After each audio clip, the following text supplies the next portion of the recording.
I just told him that I want to get a divorce.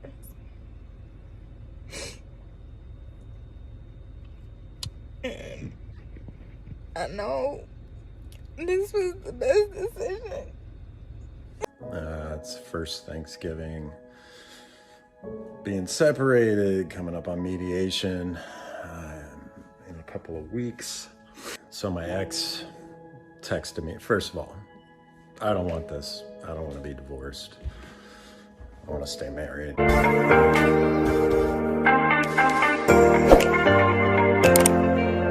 Hi guys, welcome back to my channel. If this is your first time here, welcome. If you're a returning subscriber, thank you so much for always sticking around. Guys, today's video is a little bit going to be emotional. Yes, divorce is not easy.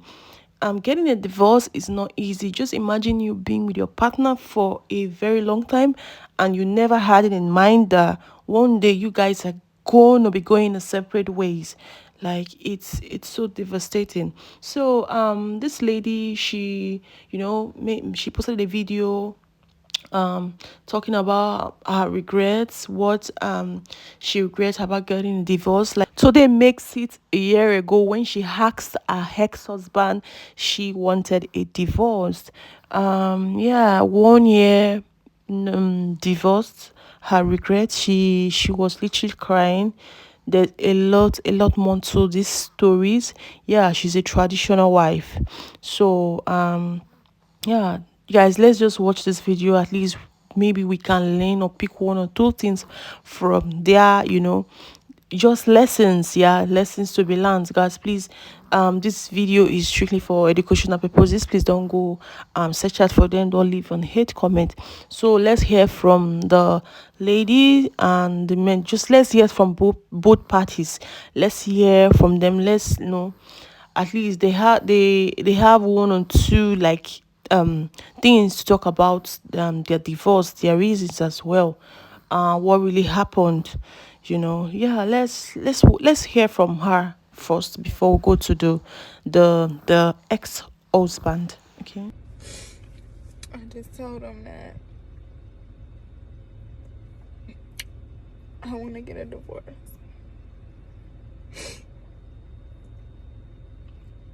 And I know this was the best decision for the both of us.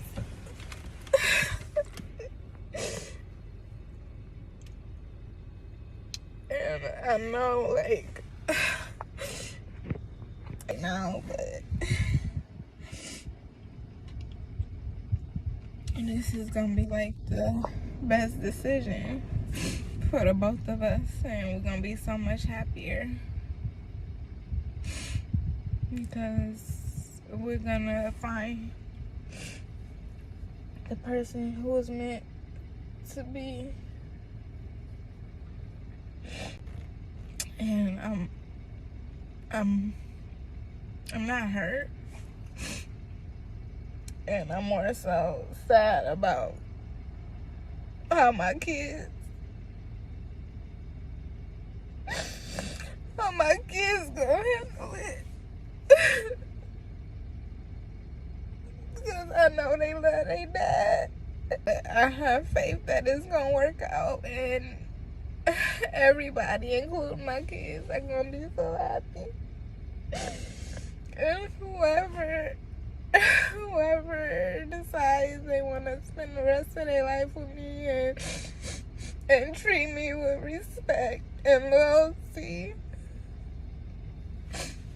that they gonna love my kids, and my kids gonna love them too. But I'm just I don't know what to do. I don't know, like, what my next move should be. I don't know, like, how I'm gonna make money and, like, how I'm gonna do this on my own. But I know I have a strong I know I have a strong support system, and I know everyone who loves me is going to support my decision. But I'm ready to finally let go. I'm finally ready to heal, and I'm ready to get back to myself. I'm ready to put myself first and find my happiness and find my purpose in life. Because I still struggle with trying to understand what I was put down here on earth for. Because I know it wasn't just to be a wife and a mom. Like, I have so much I can offer to the world, and I just want God to reveal that, like, bring it out of me.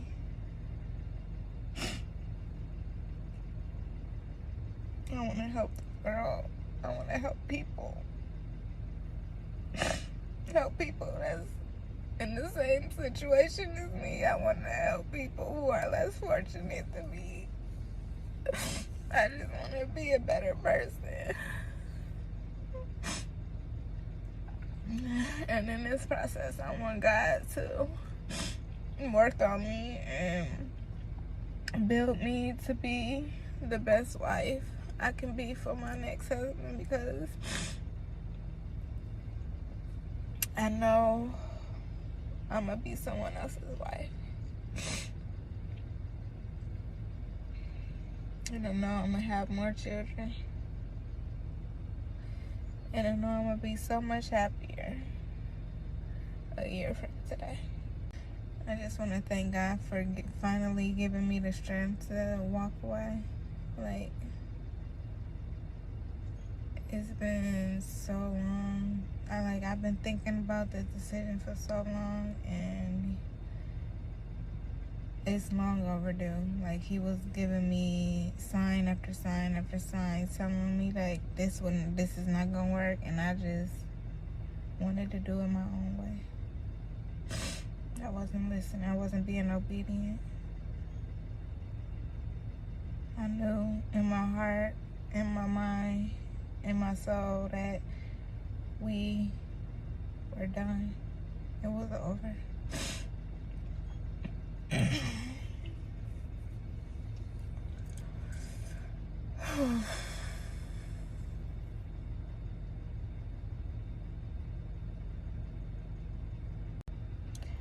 don't know how I'm gonna tell my babies, especially Ann. She loved her dad so much. But I know I gotta be strong. I gotta be so strong. Mentally, emotionally, physically. Like, I have to be strong for my babies. I gotta do what I gotta do to make sure that we taken care of.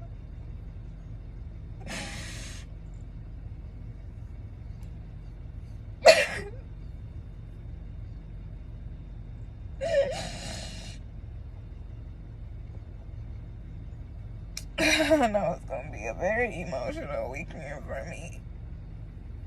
And I don't want my babies to see me crying and being sad. So, Lord, I just ask that you give me the strength to endure the pain, endure the healing process, and endure the evolution, because I'm about to evolve into the woman I'm supposed to be, the person I'm supposed to be, the wife I'm supposed to be, the mother I'm supposed to be, the businesswoman I'm supposed to be, the millionaire, the billionaire that I'm going to be. And I just can't wait until I finally come to terms with it and I'm finally at peace in my life. And I know it's gonna work out the way that it's supposed to. I know.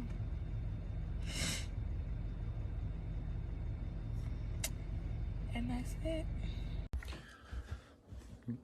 All right, we're gonna try this selfie video shit So today's Thanksgiving. It's first Thanksgiving. Being separated, coming up on mediation in a couple of weeks. So my ex texted me. First of all, I don't want this. I don't want to be divorced. I want to stay married. She sent a text yesterday and,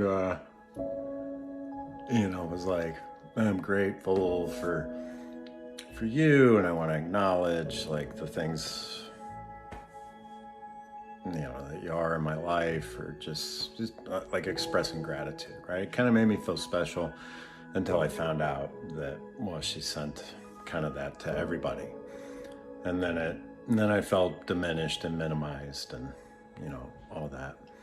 And then she sent a text this morning, and I saw something that was kind of interesting, and it's something that the uncoupling people do, but it's when you're trying to lessen the triggers, or I like to think of it like a euphoric recall, when you're saying your ex's name, right? To minimize it, you use like the letter or the initial. You don't write the full name or anything like that. And so I saw that for the first time in the text she sent me. She used a K instead of saying my name. And, again, don't think you're different or above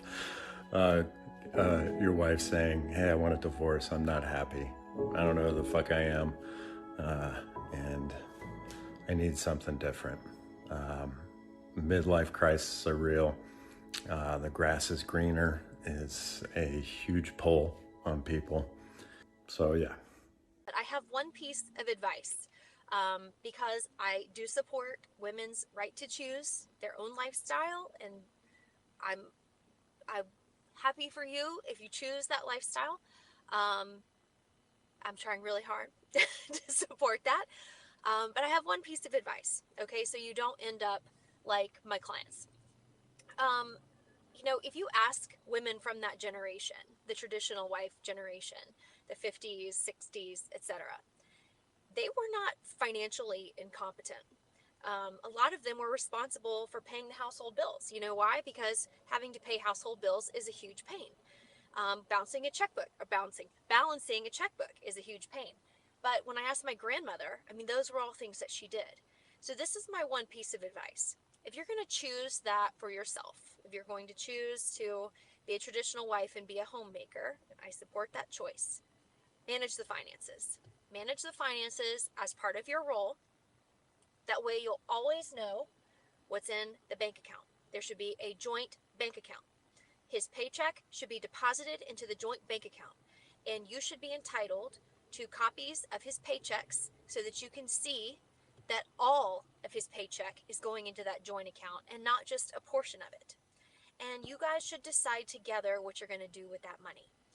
And you should have access to that money if you need to buy something, even if it's something for yourself that he doesn't agree with. If you can do those things, you're going to be okay supporting the traditional wife movement. If you look at tax returns, if you get copies of tax returns, if you know how much money you have, you know how much money is being invested, how much money is being saved for retirement, you're going to be okay. You're still going to have problems if there's a divorce.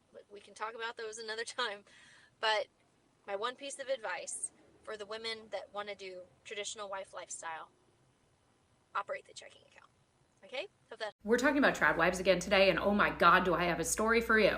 TikTok ruined my husband of 12 years. Now he wants a trad wife, and we're getting divorced. I'm going to go through and summarize the article, but basically that they got married, they were never a traditional couple, they both worked, they both had the same hours at work, and all of a sudden he started watching trad wife content and idolizing a specific content creator and started making mean, nasty comparative comments to her and talking about how now he wants a submissive trad wife. Even though she said she never wanted to be a homemaker or a stay-at-home mom, and they had been living 12 years of their marriage with a very, very equal dynamic, and all of a sudden he becomes verbally abusive. He says he wants a submissive wife, that he deserves better, and yada, yada, yada. He ends up contacting other women, having emotional affairs, and now they're getting divorced. Quote unquote, because he deserves better.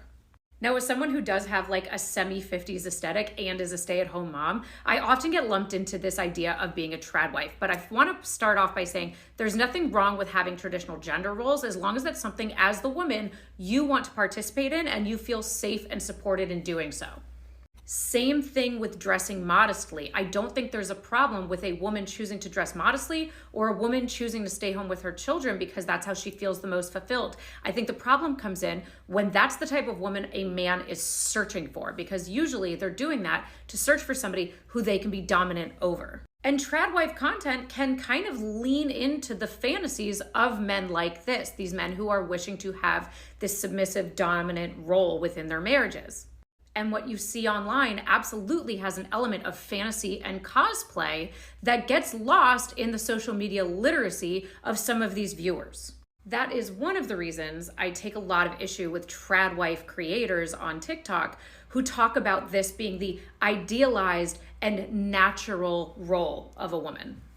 Because although that might be right for you, making that a broad generalized statement can do some real harm to actual women and actual marriages, like in that article. If you want your traditional marriage, you're going to have a traditional divorce. I heard another divorce attorney say this, and it is so true. What does that mean? Well, it means that if you have a wife who stays at home, doesn't focus on her career and takes care of the kids, and then a man who focuses on his career, if the two of you get divorced, that man is going to be paying a lot of child support and also alimony. And in Georgia, is not likely to get 50-50 custody. People end up getting really upset upon divorce. Men because they're paying so much in child support and alimony, and women because that amount is really never enough to sustain a lifestyle anywhere close to what they're accustomed to, and they're not able to make good money on their own. But this outcome is a direct result of decisions that were made during the marriage. And of course, no one goes into marriage planning to get divorced. But at the same time, it would be naive to think that it's completely impossible, considering that 50% of couples get divorced. And in addition, there are other things that can happen, like disability. So it's an extremely risky decision to make. And of course, everyone has the right to make their own decisions. Just don't get all pissed off at the lawyers when you're dealing with the consequences of the decisions that you made. And if you do want a traditional marriage, there are still ways to protect yourself. You can get a prenup, a postnup, or you can make sure that the party who's staying at home still has an education and keeps certificates and some experience current. Otherwise, your finances are going to look pretty grim upon death, divorce, or disability. The least painful divorces are where both parties are able to support themselves.